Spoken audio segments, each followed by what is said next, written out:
നിസ്കാരത്തിൽ നിന്ന് ഒരാളെ തടയുന്ന അവസ്ഥക്കാണ് അൽ ഹദസ് എന്ന് പറയാം. ഇങ്ങനെ വുദു മുറിയുന്ന എന്തെങ്കിലും ഒരു കാരണം ഉണ്ടായാൽ അയാൾക്ക് മുഹ്ദിസ് എന്ന് പറയും.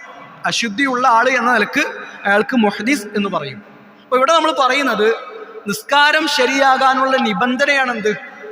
വലിയ അശുദ്ധിയിൽ നിന്നും ചെറിയ അശുദ്ധിയിൽ നിന്നും ശുദ്ധിയാവുക എന്നുള്ളത്. അങ്ങനെ ശുദ്ധിയാകാതെ ഒരാൾ നിസ്കരിച്ചാൽ അയാളെ നിസ്കാരം ബാത്തിലാണ്. ആ നിസ്കാരം അള്ളാഹു സ്വീകരിക്കുകയില്ല. നബി സല്ലല്ലാഹു അലൈഹി വസല്ലം പറഞ്ഞു, ലാ യഖ്ബലുല്ലാഹു സ്വലാത അഹദികും ഇദാ അഹ്ദസ ഹത്താ യതവല്ലാ.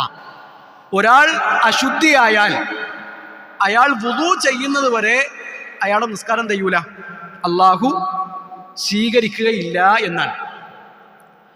ഇനി നമ്മൾ ചിന്തിക്കേണ്ടത്, എങ്ങനെയാണ് അശുദ്ധിയിൽ നിന്ന് ശുദ്ധിയാകേണ്ടത്? വലിയ അശുദ്ധി ഉണ്ടായി അല്ലെങ്കിൽ ചെറിയ അശുദ്ധി ഉണ്ടായി, എങ്ങനെ ശുദ്ധിയാകണം? വുദു എടുത്തിട്ട് അല്ലെങ്കിൽ കുളിച്ചിട്ട്. ഇപ്പോൾ വുദു എടുക്കണമെങ്കിലും കുളിക്കണമെങ്കിലും എന്ത് വേണം? വെള്ളം വേണം. വെള്ളമില്ലാതെ ഒരാൾക്ക് കുളിക്കാൻ പറ്റുമോ? വെള്ളമില്ലാതെ ഒരാൾക്ക് വുദു ചെയ്യാൻ പറ്റുമോ? ഇല്ല. അപ്പോൾ വെള്ളമുണ്ടെങ്കിൽ അയാൾ വെള്ളം കൊണ്ട് തന്നെ എന്ത് ചെയ്യണം? വുദു ചെയ്യണം. വെള്ളമുണ്ടെങ്കിൽ അയാൾ വെള്ളം കൊണ്ട് തന്നെ കുളിക്കണം. ഇനി വെള്ളമില്ല എങ്കിലോ എന്താ ചെയ്യേണ്ടത്? തയമ്മും ചെയ്യണം. അപ്പോൾ നമ്മൾ മനസ്സിലാക്കേണ്ട ഒരു കാര്യം, രണ്ടവസ്ഥയിലല്ലാതെ ഒരാൾക്ക് തയമ്മും ചെയ്യാൻ പറ്റൂല. രണ്ടവസ്ഥയിലല്ലാതെ ഒരാൾക്ക് തയമ്മും ചെയ്യാൻ പറ്റൂല. ഒന്നെന്താണ്? വെള്ളം ഇല്ലാത്ത അവസ്ഥയാണ്. ഇപ്പോൾ നമ്മുടെ നാട്ടിൽ വെള്ളമില്ല, അല്ലെങ്കിൽ നമ്മൾ ആഫ്രിക്കയിലെത്തി, അവിടെ നല്ല വരൾച്ചുള്ള സമയമാണ്, നാട്ടിലെവിടെയും വെള്ളം കിട്ടാനില്ല. അപ്പോൾ വെള്ളമില്ല, അപ്പോൾ നീ വുദു എടുക്കണ്ട, നിസ്കരിക്കണ്ട, അങ്ങനെയാണോ? അല്ല. അവരെന്ത് ചെയ്യണം? തയമ്മും ചെയ്തുകൊണ്ട് നിസ്കരിക്കണം.